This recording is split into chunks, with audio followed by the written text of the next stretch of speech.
টানা বৃষ্টিতে বিপর্যস্ত চট্টগ্রাম, ৩ পার্বত্য জেলা ও কক্সবাজার। পানিবন্দী লাখ লাখ মানুষ, অনেকে ঠাঁই নিয়েছেন আশ্রয় কেন্দ্রে। বৃষ্টির সাথে যুক্ত হয়েছে পাহাড় ধস, পানিতে সড়ক তলিয়ে যাওয়ায় বিভিন্ন স্থানে যোগাযোগ বিচ্ছিন্ন। জলমগ্ন ঘরবাড়িতে খাবার ও থাকার ব্যবস্থা নেই। প্রশাসনের পক্ষ থেকে দেয়া হচ্ছে শুকনো খাবার সহ ত্রাণ সহায়তা। বৃষ্টি এখনো বন্ধ না হওয়ায় পরিস্থিতি আরও খারাপ হওয়ার আশঙ্কা করা হচ্ছে। এদিকে চট্টগ্রামের বাঁশখালীতে পাহাড়ি ঢল ও বানের পানিতে ডুবে 2 শিশুর মৃত্যু হয়েছে। কয়েকদিন ধরে পানিতে তলিয়ে বান্দরবানের বিস্তীর্ণ এলাকা। টানা বর্ষণে সাঙ্গু, মাতামুহুরী আর বাঁকখালী নদীর পানি বেড়ে প্লাবিত হয়েছে নিচু এলাকাগুলো। চরম ভোগান্তিতে পানিবন্দী এলাকার বাসিন্দারা। পানিতে সড়ক তলিয়ে যাওয়ায় বিভিন্ন উপজেলা সহ ঢাকা চট্টগ্রামের সাথেও জেলার যোগাযোগ বিচ্ছিন্ন।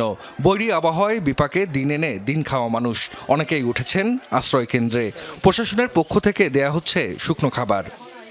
5-6 দিন ধরে বৃষ্টি বর্ষা, খাইতে লইতে পারি না, কাজ কাম নাই, কাজ নাই, খেটে খাওয়া মানুষ, খুব অসুবিধা আছে, ঘরগুলো ডুবে গেছে। টানা বৃষ্টি আর পাহাড়ি ঢলে রাঙামাটির বাঘাইছড়ি, লংগদু, বরকল, বিলাইছড়ি সহ নিচু এলাকাগুলো জলমগ্ন অবস্থায় রয়েছে।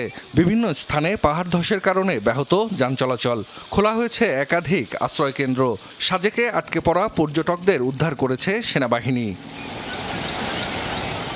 খাগড়াছড়িতে চেঙ্গি নদী ও আশেপাশের ছড়াখালের পানি কমায় শহরের নিচু এলাকার ঘরবাড়ি ও সড়ক থেকে পানি নেমেছে। শুরু হয়েছে যান চলাচল।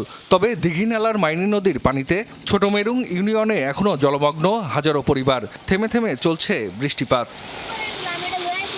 কক্সবাজারের চকরিয়া, পেকুয়া, রামুসহ বিভিন্ন উপজেলার নিম্নাঞ্চল এখনও পানিতে তলিয়ে।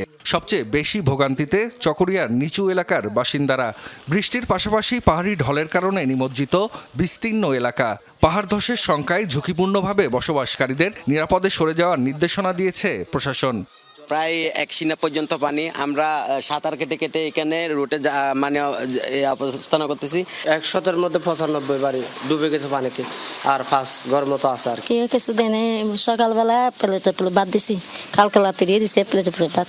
চট্টগ্রামের চন্দনাইশ, সাতকানিয়া ও বাঁশখালী উপজেলার বিস্তীর্ণ এলাকা পানিতে নিমজ্জিত।